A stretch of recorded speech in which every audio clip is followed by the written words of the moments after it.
What is up, everybody, and welcome to Talks of War with Savage Arm Wrestling. Today, I am joined by Kris from the High Five. Sadly, Will may not be able to join us. He's in the Olympia. I can't blame him. I would probably choose the Olympia over a podcast, too. Today, we're going to take a dive into the upcoming super match. The unknown super match. The secret on Japan soil super match just came out of nowhere. Toshiyuki Shishido versus Mario Tambakis. But first of all, Kris, thank you. Thank you for coming on the channel. Thank you for joining. Thank you for having me. Always a pleasure. But before we jump into the big match that just kind of came out of nowhere. Can I get some of your thoughts on your guys' card is looking sick. Awesome. I really appreciate that. That means a lot to us. And like you saw in the bottom, there's more to come. We already announced the one on your channel just a few I want to say days ago or a week ago now. But yeah, it's there's a few, just one or two, I want to say one or two that we're gonna be adding. But it's awesome. We can't wait. So excited. So I would like to ask, I'm not asking for names or anything like that. What's the total number that you're looking at right now? I believe our final count ended up being 15. 15 super matches. Yeah. I want to say 15 was it? 14, 15. It's the biggest card that we've had to date. Yeah, and we figured it snuggles up 5, the high 5. We got to make this one big because it's a huge milestone, you know? It's been a little over a year since we had our first ever pay-per-view and we came onto the scene. So it's kind of our way to kind of also give back and the community for kind of supporting us this long. You'll see a lot of names that have been on cards before, whether they've won or lost their match. It's my curiosity if you guys are just trying to bring the building down, because that's what it's looking like. You got some huge names. Sarah Bachman, Ron Bath. You got Jason returning. Tom Holland versus Ryan Bowen. I'm interested about that. I'm surprised Ryan Bowen's able to get down that far. I think that he might. I think this is where he should have been for a long time. I think this is where his natural body weight is. And that's where he should be. You got Ryan Espy returning, and then you got Shishido coming on, and it's a big one for me. Taking on someone, the top 15 of the U.S. So that's a big thing, because if Shishido can overcome this, there's some big matches he could be taking on in the future. Exactly. Yeah. And that's one thing that we really pride ourselves at the High Five and Knuckles Up is yes, the rankings are huge, but it's also we want to look for good matchups, right?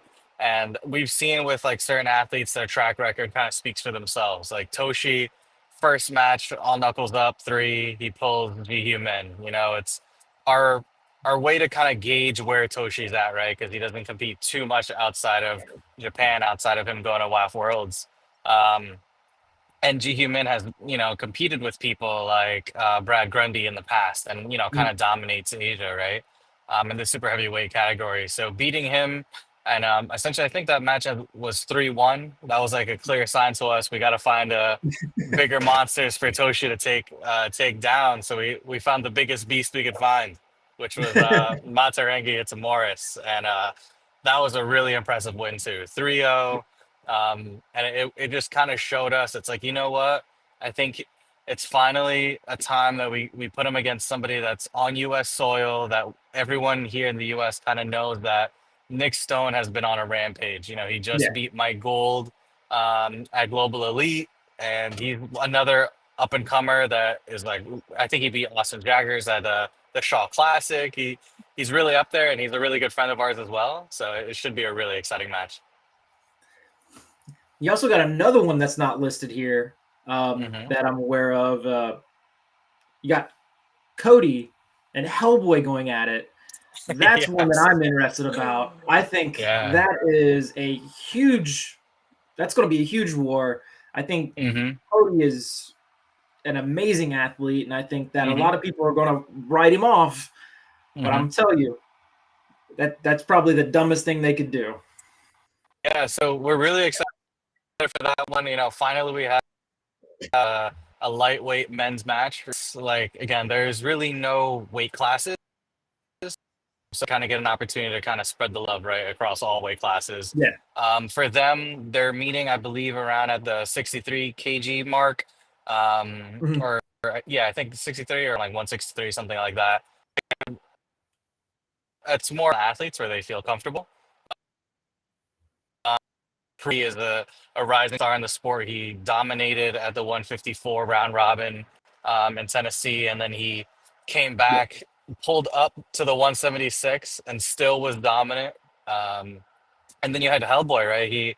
He came to one of our practices. Awesome, awesome guy. Ends up on vacation pulling Kevin Palco and beating him in a tournament. And Kevin, I think right now is like number 3 or 4 in the country at 150. So Yeah. it's wild. So it's gonna be fireworks for sure. Oh yeah. I'm. That's one of the ones I'm heavily looking forward to. This is like this Hmm. match sounds like this event sounds like it's like 3 times Hmm. bigger than any of your other events. Yeah, yeah. I think it's a sign of kind of the community support, right? Like in the Yeah. first pay-per-view, no one really knew who we were, and we had really big names there as well. Obviously, with like Dave Chafee, Marcio, Pablo, like Ryan was there too. Um, but I think as we've kind of got our footing, we've kind of expanded our reach to Japan, Korea, Bulgaria. These huge heavy hitters. So it's awesome to kind of see that all culminate to this one card. So yeah. Oh yeah. Yeah. So another question I have, and this is Hmm. incredibly impressive. Hmm. The High Five World Headquarters. Now you give a little bit of information of what you guys are trying to do here, but Hmm. I kind of want to get a grasp on like what do you plan to like in its core, like Yeah. the building. Um, with this building, what do you plan to do? Like, you guys want to put on like podcasts, like in-house Hmm. Hmm. practices? Is there going to be a shift from some of the things that you guys have been doing and trying to bring Hmm. in and incorporate your own headquarters as well with that? Yeah, no, it's a great question, and we're really excited to finally like make this move. Um, right now, we essentially train out of the gym that Will manages, which is Signature Fitness in Belleville, New Jersey. Hmm. And it's a great facility, right? It's we're right in their strength and conditioning section, which has like a lot of strongman equipment and like powerlifting, right? But as time has gone, our team has grown. I want to say we consistently close to have like 15, 20 people, sometimes upward of like 30 more. Um, and then like you said, we have the podcast that is pretty recurring that happens, especially leading up to our events. And we kind of saw the opportunity with a facility that was close by that we're like, why don't we have kind of a home for all things arm wrestling. So the facility is essentially going to be where we have our practices. As the team grows, it'll grow from just the one Sunday to possibly multiple, Hmm. possibly coaching sessions as well.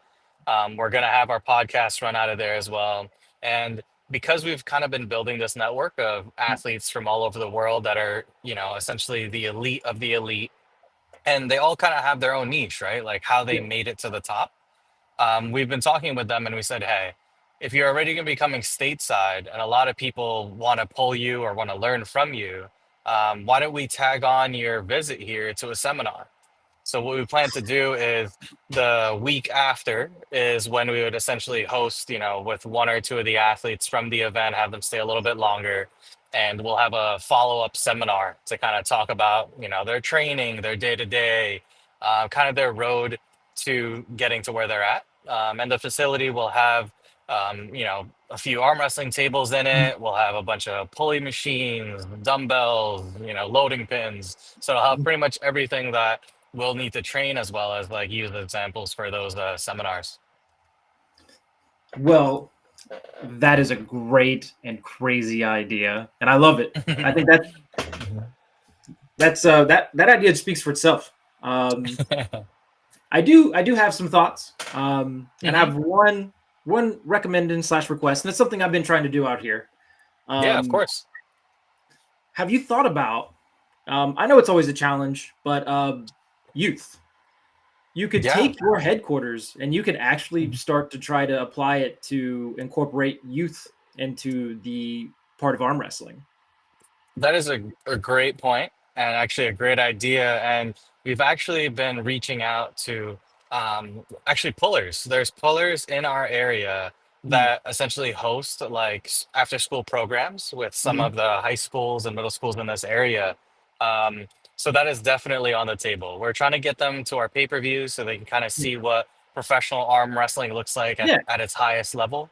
But even more recurring, if they're interested, they can come by practices or come by for one-on-one coaching. So I think that's a phenomenal idea. And Yeah, especially actually, the it coaching remind. part, because I feel like that's a big Mhm. piece that's missing for the youth. There Yeah. are like hmm little hits and pieces here and there to where they're like, oh, we have a kid on our team and stuff like that. But I don't think hmm anybody's ever like reached out to like a school or hmm um, or a troop, because we still have Boy Scouts out there in the US, right? I'm not sure. I Yeah. haven't been back in the States for a long time. But Yeah, we um miss you. We need you back. But yeah. and like try to organize like a youth team. And then Yes. incorporate it into your regular team. I've been trying to do that a lot out here since my my middle child, my daughter, has hmm started has shown that she wants to be an arm wrestler, and hmm she's actually, the big thing is she's got her first comp on Monday. But I feel like I failed her a little bit because the only people she pulls with are adults. Ah, gotcha. Okay. So the angles that she's going to experience is going to be completely different than what she practices. hmm The leverages. Yeah, I completely agree. And, I'm a big proponent of kind of practice like you plan to compete. And yeah, we actually, I don't want to steal this idea, so I got to give credit where it's due. But Ryan Grondin has actually been in the process with an IDA getting connected with the Boy Scout groups and even the Girl Scouts to get them kind of connected with arm wrestling. From my understanding, he's in the works of even getting like a fitness badge so that Oh, that is one of the almost like their requirements to be able to not necessarily arm wrestling, but arm wrestling could be a facet of that. yeah, But to get them more active, and I think it's a phenomenal idea because, like you said, especially your daughter, right? Like this is the future of the sport, and the yeah, sooner we can get them, legitimately practicing and learning in the way that they compete, is yeah, you're talking about future champions here. yeah. People are wondering why the Europeans are so strong. That's why. hmm Europeans Exactly. start at such a younger age than in the US. Yeah, it's integrated into their school system. Yep. It's like another, it's like us playing football or basketball here, right? Yeah. It's something that is just kind of no brainer for them to do, and it's like, oh yeah, I go to arm wrestling for third period. You know what I mean? Yeah, Like, yeah. which I'm so jealous about. But yeah, I feel like that's what they have to be doing in Georgia. Come on, them dudes yeah, are monsters. Like, I don't think they there, have anybody. Kazakhstan. Yeah, Yeah. their whole country hmm probably just like eats arm wrestling for breakfast. Literally that and Yeah. nails apparently. But yeah. Uh, Kazakhstan's another big one. I've actually hmm watched a practice for them, Yeah. and it's wild. It's like a real full blown practice, and that's also Yeah. something else that I'm trying to incorporate, because a lot of times out here, and I don't know how much you know about Japanese arm wrestling. hmm Like 90% of what they do is only on the table with a partner. Yeah, yeah, Sparring. yeah. hmm Very little do they do is lifting, even for some hmm of the craziest elites we have out here, um, hmm including Yoshinobu. Yoshinobu Kanai. hmm A lot of his is double down with bands and people two-handing and trying to drive side pressure. Uh, hmm it's on the table. They don't utilize weights. And I feel like that's kind of like that's a loss a little bit here and there. I think you need a nice balance, but Agreed. they hey, you cannot complain if they're winning. right? It's true, Yoshinobu yeah. became a world champion with most of Mhm, his training being on the table with a partner. mhm. But then we have the Yeah, exact opposite, Toddzilla, who mhm, 90% of his is weightlifting. mhm, mhm. So Yeah, and I think too, you make a great point, right? It's like a lot of it is how they got to where they're going is kind of where they started. So like I think Todd is a good example of he already came into sport with so much fundamental strength doing West Side Barbell for so long that he yeah, could come into the sport later and just and he's also like a very intelligent human being. yeah, So he's able to apply those strengths immediately to the sport, which is very difficult to accomplish. mm, Where, for example, Yoshi, who also had pulled with, John in pulling John Brzezink's another great example of like, all right, table time and grinding it out at yeah, tournaments is how he got to where he's going. I remember watching the documentary and they're like, what do you do for training? You just see him go to the park and like starts yeah, doing pull-ups or something. And it's like, where you see, Alexi Vovoda, like, yeah, using the what was it? It was the leg press machine to like to do like bench press because he couldn't find a big enough like machine. Like it's yeah. insane. So He's got 3 people pulling on him while he's arm wrestling. I don't know how much of that was exactly. acting and how much of that was real, but they Yeah, made it look he legit. looked. I was gonna say he looked like a monster. I believe it was real. Yeah, But that's also me just loving the sport of arm wrestling. yeah, I want it to be real. yeah. We need it to be real. But yeah, Exactly. pointing on that a little bit is like I don't know if you've ever been to a practice with Derek Smith, but Derek Smith Mm. actually programs his practices to where Yeah, they yeah, I've seen. they do like warm ups together. They go into like a little bit of Mm-hmm. a program, and then before they end the day, that's when they go into their like light sparring. But it's Mm-hmm, actually mm-hmm. like a built out practice. It's not just show up and beat the crap out of each other. Yeah, yeah. Mm-hmm. Which So like that's actually 90% of something. us, let's be honest, do at practice. We just beat the crap out of each other. Yeah, and you know what I've learned is like, so I've been talking to, again, like a lot of Europeans as well, and people from all around the world, and Yeah. it does vary. So like, I feel like it's hard to say like blanket statements like people in Europe because it's a whole continent, but I know that in certain parts of Europe their training would be like weights are like I want to say three times sorry for 75% of the month, and then the one or two times they practice on the table will be where they kind of do their heavy sparring to kind of Yeah. test their progression, right? Yeah. In the US I've seen it's kind of the opposite where it's more they do 75% table and then maybe 25% in Mm. weights. So what we try to do with our team is essentially, and again, it depends on like the day, but we were doing this for a while where it would be all right. The first, because our practices are about 3 hours, the first 2 hours will be dedicated to sparring, and even myself, like we'll go to each like kind of table, work on technique. We might say, all right, even though you want to go hard, what is something you want to focus on? All right, one of my weaknesses is my cut. All right, cool. So you can do whatever you want, but I'm gonna put most of the pressure into your fingers. You know what I mean? Yeah. And we'll integrate that for the first 2 hours, and the last hour is actually using cable machines and like weights. And we focus on, today we're gonna focus on pronation, Mm. next week we're gonna do all cupping. So we find that it's a good balance of the two, and it also gives you a test of like, all right, maybe every few months we'll all try to max curl and see how Yeah. much everyone on the team can do, and it gives you another gauge of like, all right, if I could beat that dude in his bicep curl, maybe I could beat him on the table. Yeah, but I do like the concept with lifting weights, but I do think that this needs to be balanced a little bit with like the experience of the athlete. I think that if you're Mhm, new to the sport, it needs to be more table time because you need to get used to the motions, the flow, um, and where to go in the beginning mhm. versus lifting the weights. But it's like it's got to be a nice balance, and each Yep. person is going to be a little bit different. But having a little bit of structure in practice, I think, is a great idea. I was Yeah. hoping we could get Will on here. I was Mhm. biding some time, but you know, we can't wait for Will forever because Yeah. I was hoping he might be able to pop on for a couple minutes. But Yeah, he's in the, I believe he said that the finals just started. yeah, We're actually good friends with the 212 Mr. Olympia, Sean Clarita. So he's going oh for I think his think he's a two-time Mr. Olympia, so I think he's trying to go for his third, which is pretty awesome. Oh wow. that's, Yeah. that's sick. Boom. The big question. Yeah. Kris, we have two of the major two big stars right now rising in the Knuckles Up card. Yep. Having a wild, because I'm gonna let you know right now, this crazy arm tournament, right, is not a huge tournament. It's just like they only do 2 weight classes, you know, minus 80, plus 80, because they don't have like this crazy massive turnout of like 100 people, right? Okay. You know, some local teams come in.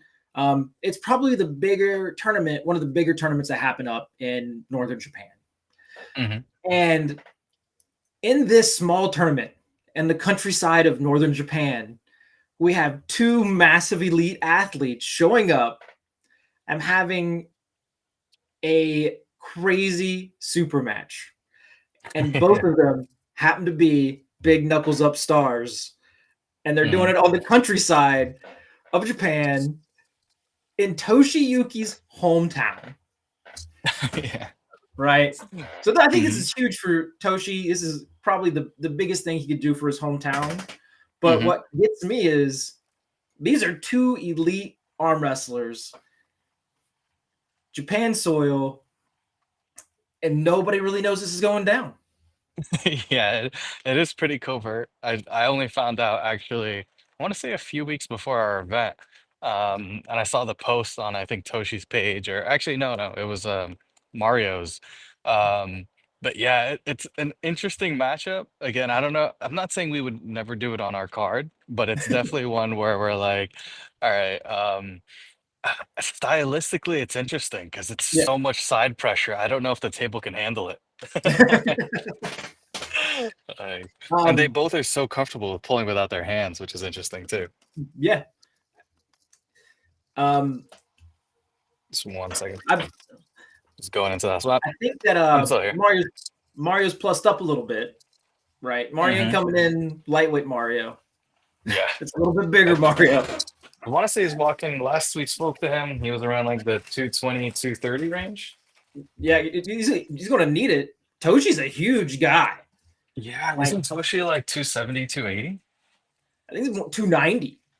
290. Oh my God, what a beast. Okay. Yeah, and he's super tall for like a Japanese, like he's just overall huge for like being like from Japan. Being a person. Yeah, exactly. Yeah, just regular person, he's huge, but like from Japan and living here for so long, and like, you know, you get used to seeing all these people, and then you see Toshi, you're just like, whoa, where did you come from?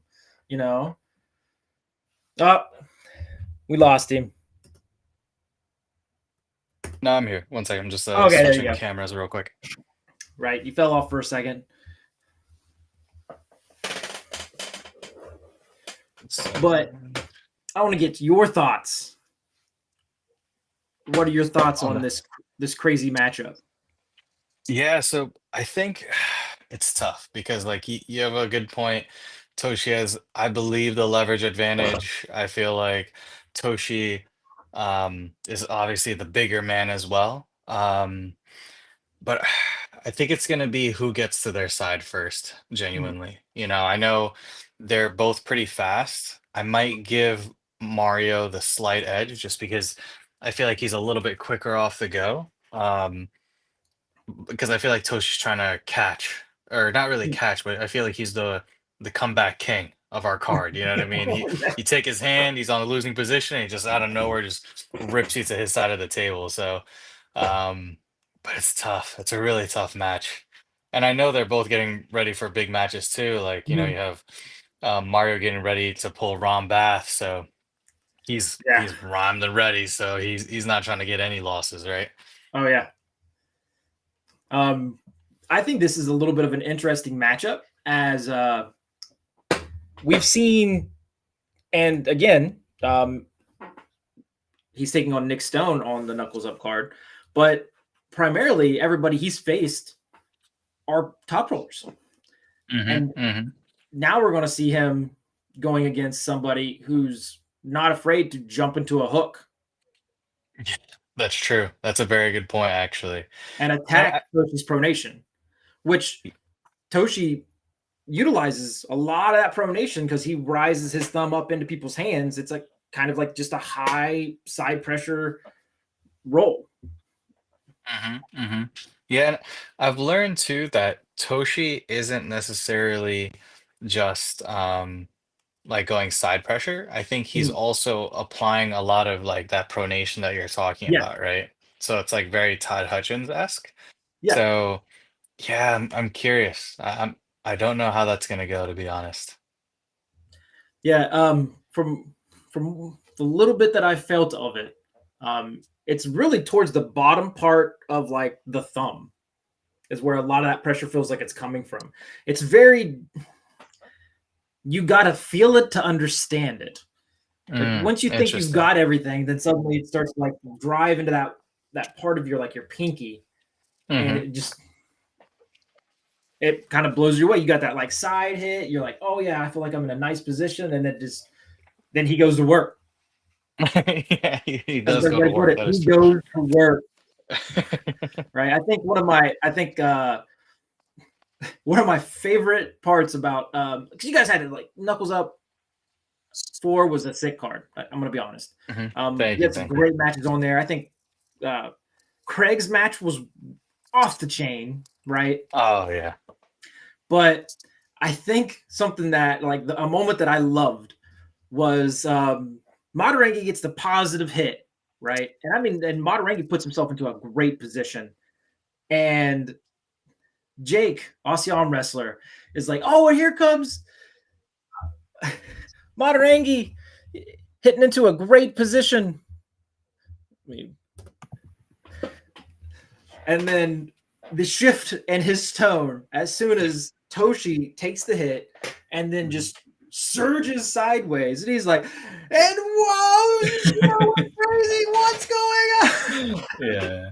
No, I'll be honest, I didn't see it coming at all. I know that, especially because we've seen Mate go into that King's move, especially when he went against like what do you call it? The Lars Bakken at King of the Table, right? So I think he's super strong in that position, but to see Toshi be able to just rip through it, and there really wasn't much stopping it, which is crazy. Well, I can tell you that I have a tidbit on that because there are a couple of Kings movers out here that are crazy elite and crazy strong. It's one of those let me give you a little side piece here. Everybody thinks that it's going to be a side pressure versus side pressure with Toddzilla and Yoshi Kanai, right? And from some of the information, Kanai's going to try to go side pressure for side pressure because it's you gotta speak with your chest, and that's what he's going in there doing. He's like, I'm coming back. I'm gonna try to meet you in your strongest. Kanai's got a King's move. Interesting. That's how Kanai won his last super match with John. Interesting. Yeah. See, I was curious about that, and again, I know there's a I guess controversy on how you would beat Todd, but do you think it's the King's move or do you think it's the hook, like how David Dadikan? So I think that there's I think that for David, I don't think Todd trained properly for that match. Interesting. Because if you look at a lot of his training stuff, he's been training a lot of his just high side pressure roll, right? But usually he's extremely meticulous and he'll adjust his lifts, going up and down, right? If I'm going with an athlete that goes inside, I'm going to train more for direct side pressure and pull. But his training was still like Dadikan was going to top rolling. Dadikan just straight cupped him and went. And I don't think that a lot of his going into this match trained for a lot of that.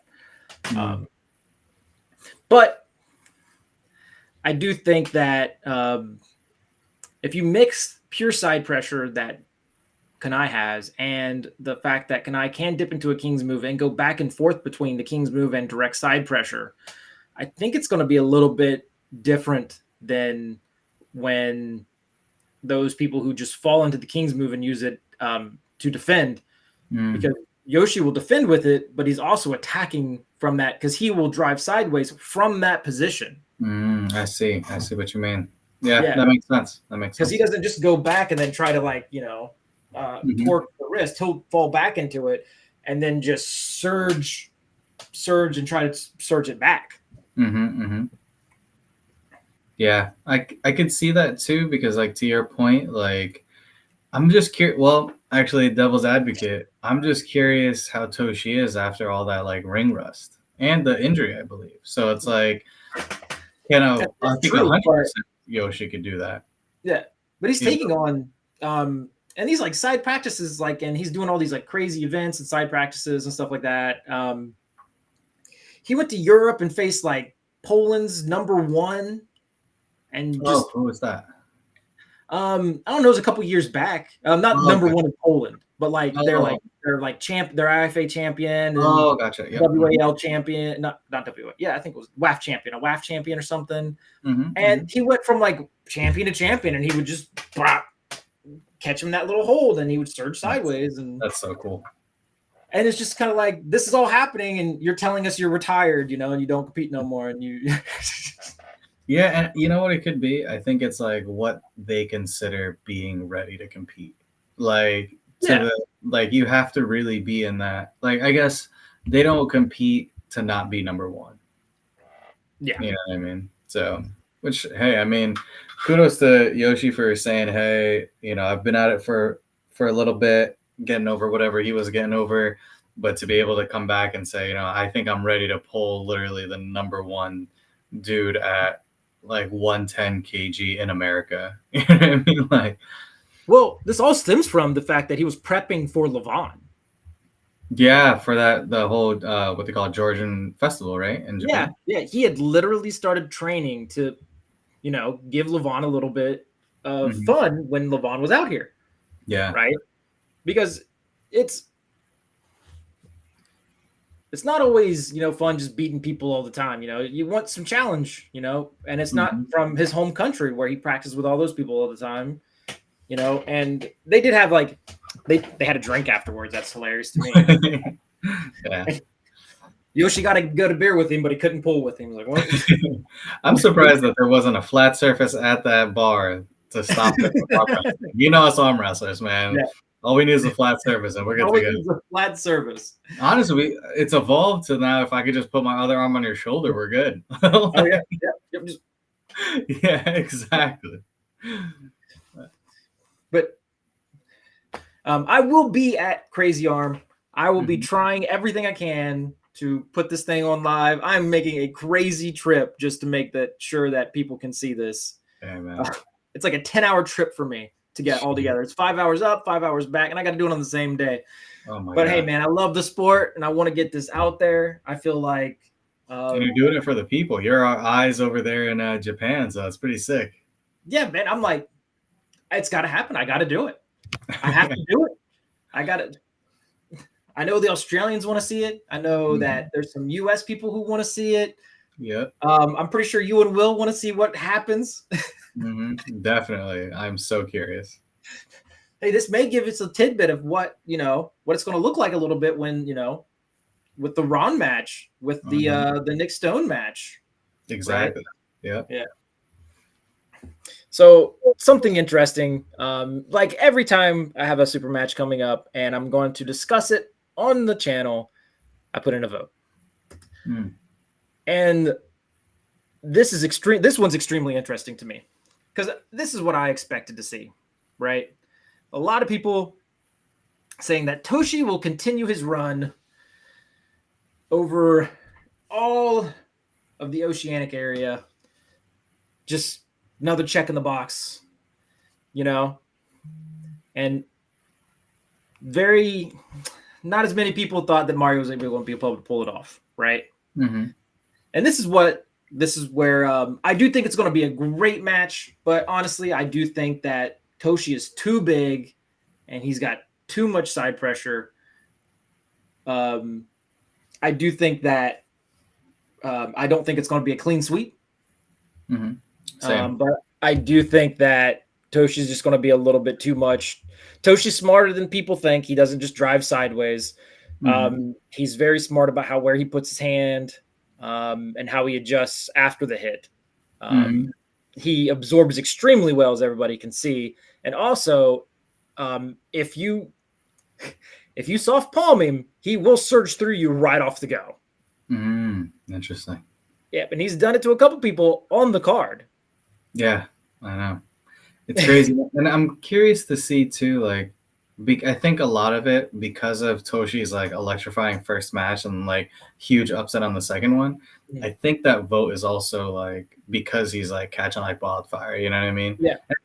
It's tough, man, because it's hard to vote against Mario because he has this awesome banger match against Jason, who is again another one of our champions that comes back every card to just light the place on fire, beating, I think, he's beating the number one dude in Sweden, UK, Korea now, and I believe, what do they call it? Jun Young is also the, number one. I think he beat the number one in China and I think in Japan in the 95 kg, I think, just the other month. So, Mario, and he just beat Plowman, right? So, like, Mario beating these huge names too. I think maybe, to your point, they're just Mario's pulling people that are slightly lighter, even though they are like the best in that weight class. Where now you have Toshi that's beating these like huge beasts that are actually even outweighing him.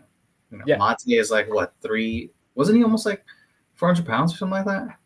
There was like, I'm gonna let you know right now. There was like 5. There was almost. I think it was over 500 pounds at the table. I'm surprised the stage could handle that much. Literally. Well, that's why we had to tighten the table again because they were breaking our equipment. So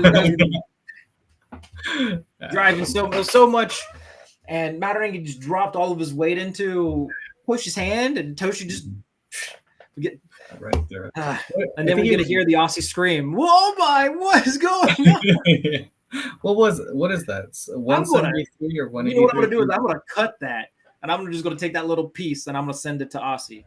Be like, remember this? This is what's going to, right. I'm going to stoke the fire a little bit, Me being in Japan, him big push for Mario. And speaking of Aussie Arm Wrestler also put the vote in.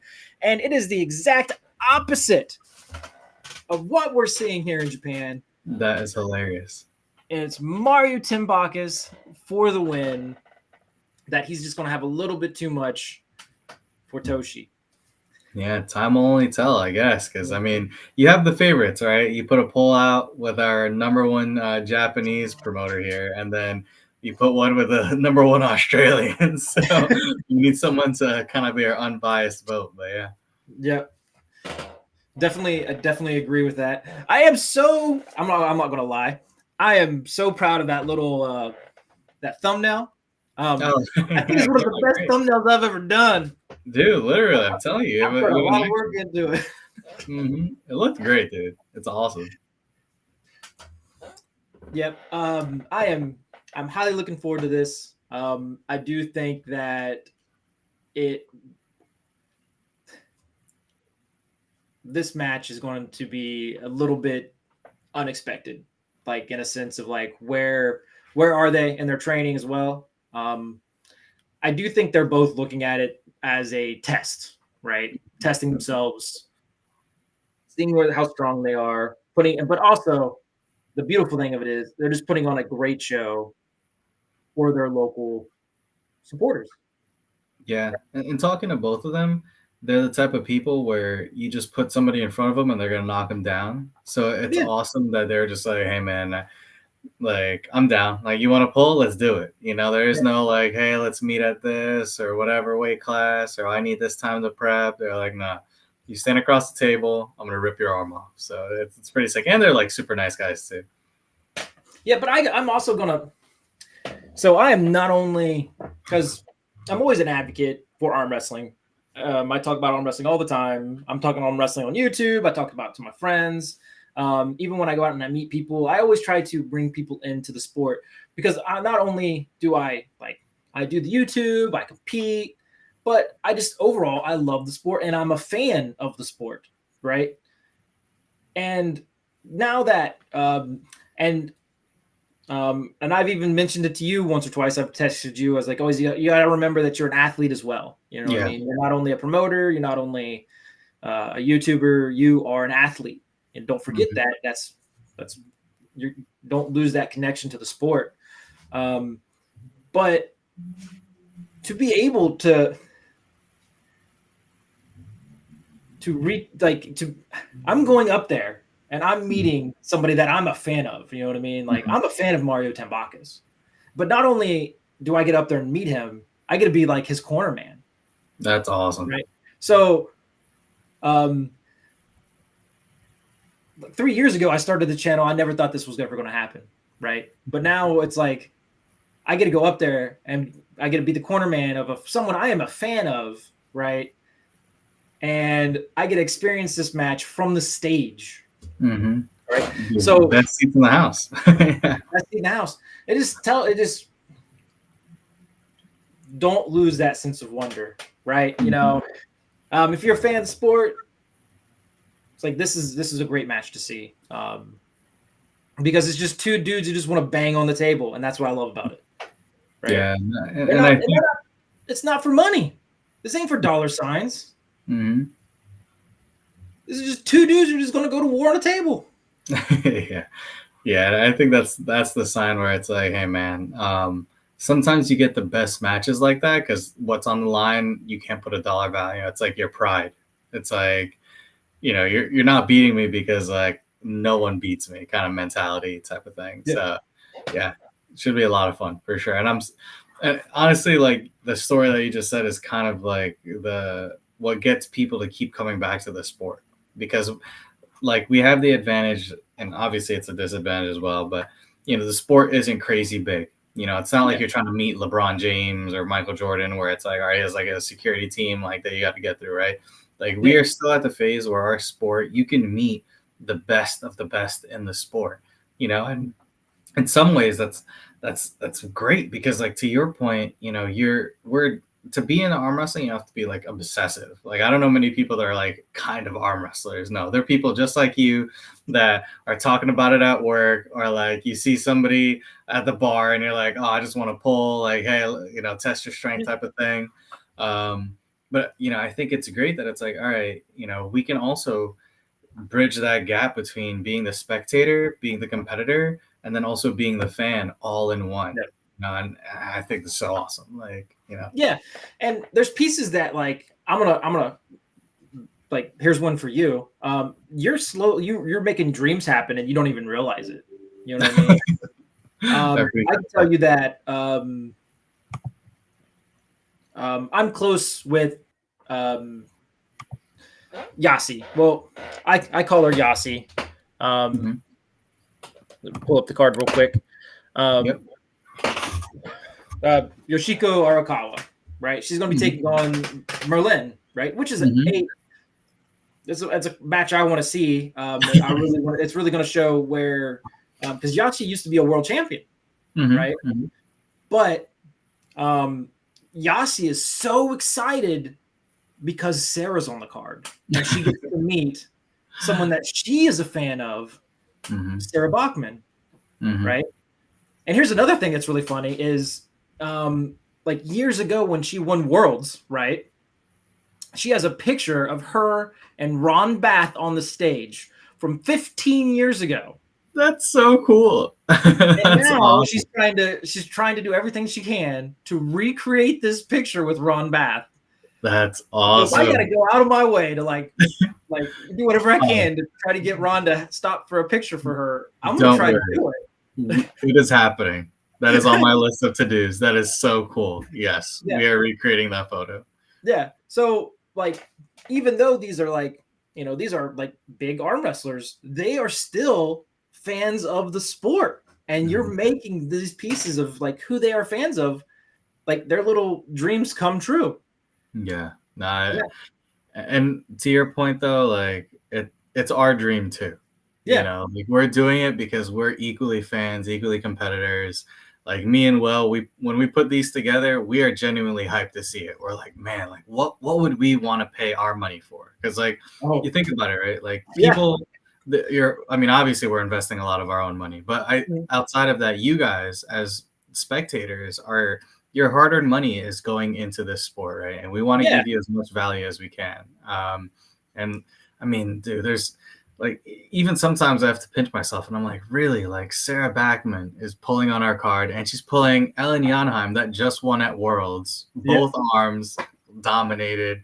We got Bogdan Stoica pulling Merlot again, another champion of arm wars. Like talking with Bogdan, he hasn't lost a match in like 2.5 years. Like he's like, I'm looking for a loss, and you know, Merlot's like, don't worry, I'll be one to give you one. Ron Bath is a legend. You know, a lot of people don't realize like if it wasn't pulling John, it'd be pulling Ron. You know what I mean? Like he is one of the goats of the sport. And we have like a lot of up and comers too, right? Like Paul Passmore has been doing great. You know, he's like racking up names overseas. So now he's gonna try to add another one to the belt with Ji Hyu Min, and Ji Hyu Min's coming back, which is cool too. Oh yeah. And when does Tom Holland not put on a show? Yeah, we're so happy to have him back. He's genuinely like just such an awesome human being. He's such a chill guy, and then he like is like a stick of dynamite on stage, which is cool. And I think in this match, it's so contrasting styles. You have a strong outside puller with Ryan Bowen, with a super strong inside puller that has a really long leverage with Tom. And you made a good point earlier. Now Ryan is sitting at that weight. I think he said he walks around at like that 90 kg weight right now. So I think he has to do just a little bit of a water cut. If not, he's going to be like, it's still January, so he's still kind of coming down anyways, just naturally. So yeah, it's going to be a real test for Ryan. Like, hey, can you actually hang with these 198 dudes? Because you're pulling one of the best in the world. Yeah, 100%. Ryan Espy, that's another big one. Ryan Espy's coming back. Yeah, Ryan's an awesome guy. Yeah, we've been dying to have him back too, especially after he, what do you call it? I know he was sick for a little bit, and then he had the right arm injury. So he had a dominant win at Global Elite actually against Mate too. Mate had a rough weekend that weekend, but so he's kind of coming back, and kind of a hint for the future, but. Victor Munoz, which is Gabby's husband. He is also, people don't know this, he was top 3 WAF Worlds a few years back. And his left arm is crazy strong. And he knows that this is a huge opportunity for him. So he's not taking it lightly at all. He's essentially Gabby's coach. So they train together with Wagner and stuff like that. So Ryan's want to ride that train up of his success, and Victor's trying to put an end to it. I will say that there's a name missing from here. And I'm really curious about it if, you know, so maybe there's some more announcements to come. But I'm really surprised Sarkovic is not on the card. Yes. So funny enough, we wanted to get him on this card. It's not a name drop for a match coming up, but it is to clear the air. Unfortunately, Andre Shark isn't going to be on our upcoming card. He was actually, so we were in the midst of trying to set up a match with him against Ron Bath, but he has another match coming up. So unfortunately, like more of a conflict, like measuring conflict. But yeah, Andre is awesome. He's on a tear as well. We got to find him another big monster to take down. So, but yeah. Yep, because I was like, crazy impressive. Another crazy impressive athlete that was on Knuckles Up 4. Put on a clinic. Yeah. Sorry, Ryan. I love what you're doing in the sport, but he put on a clinic. Yeah, he did. And he at 230, man, he looks like he's walking around 240. It's like insane. He's like chiseled out of stone, but also just a phenomenal arm wrestler. So it's really sky's the limit for Andre. But that's actually the issue now, right? It's like, who can we put against this guy? Because he's such a dominant force, you know. But again, I got a caveat. I don't think that's a comfortable weight for Ryan. Ryan has competed up there, and he's beaten some people up in that weight class. And some big names in the U.S., you know. but like I think he's going back to where he belongs. That's where he started arm wrestling. I think he put on a little bit too much weight, trying to stack up on all this muscle that may not have reflected extremely well on the table. But I think now that he's going back to his original comfortable weight, he's not forcing to grow. I think the performance is going to change. Yeah, and I think too, right, with the possible matchmaking in the future, let me know your thoughts. If all goes well with Mario's match and he ends up coming out with the win with Ron, what do you think about a future KU6 Mario? What do you call it? Mario Sharkovich. Top roll press, side pressure, back pressure. That would be actually. I think that would be a great match. Now that I'm like, hey. I think Mario would have to come in a little bit bigger. Yeah, I think he'd have to come around that 230 range for sure. Yeah, definitely. He'd have to come in a little bit bigger. Yeah, I think that would be a. Hey, the future is bright. You got me thinking about it. Yeah, the future is bright, my friend. Because I feel like even if Mario forced him into a hook, I think Sarkovich is just so strong overall that it would still be a war, and he'd be able to hook. You'd be able to hook war with him. I think it would be crazy. I think it'd be a great overall match, no matter where it went. Mm-hmm. Yeah, no, I think Andre's gotten super strong in the hook too. So it's definitely one where I think he learned that pulling Adam, where he's like, oh, that was a glaring weakness of mine. And he was also coming off of sickness and stuff too. But long story short, he's like, hey, that hook needed some work. And I think he's put in that work. And that's why side pressure is crazy. So yeah, I'm genuinely curious. That should be an awesome match. But we'll see. Again, nothing's written. Adam, but that's a story for another day because I've already gone 6 minutes over. My normal plan. I was only going to keep you to 11. I apologize. We ran over a little bit. No worries. I was late myself, so don't worry. Thank you for always asking. One last run by. Mm-hmm. Mario Tambakis Toshiyuki, tossing my hat in. I think Toshi's got it. I think it's still going to be a battle. I don't think it's going to be clean. I think Toshi's got it. Where do you sit with this? It's tough. It's like trying to pick like children. You want them both to be successful. It's tough. It's really hard to pick. Really hard to pick. If there was a gun to my head, I would have to say maybe Toshi just because of the size advantage. Yep. But I think it could go either way. I think if it happened on a Sunday, it could be Toshi. On a Monday, it'd be Mario. So, but yeah. The real challenge is when you get down there and you give them some heat in the hook. Oh yeah, I'm definitely going to be pulling with them afterwards. They're going to be tired. Yeah, that's why I look super strong at tournaments too. They're like, oh, great on that side table. I'm like, yeah, just wait till the tournament's over. Well, thank you, Kris, for coming on the channel today. Thank you for having this talk back and forth with me with two of your monsters that you've had on your card. And I will definitely record this. I will definitely be live. Yes. I'll be looking for your name in the chats. Yes, I will be watching. Thank you all for coming. Don't miss this match. Mario Tambakis versus Toshiyuki Shishido. I am beating it like a drum. Yeah. This match is going to be amazing, and it's free. Yeah. These people are competing out of love for the sport. They're not making any money off of it. Mario's on vacation right now, and he just was like, screw it. Toshi, let's pull. Yeah. And it happens.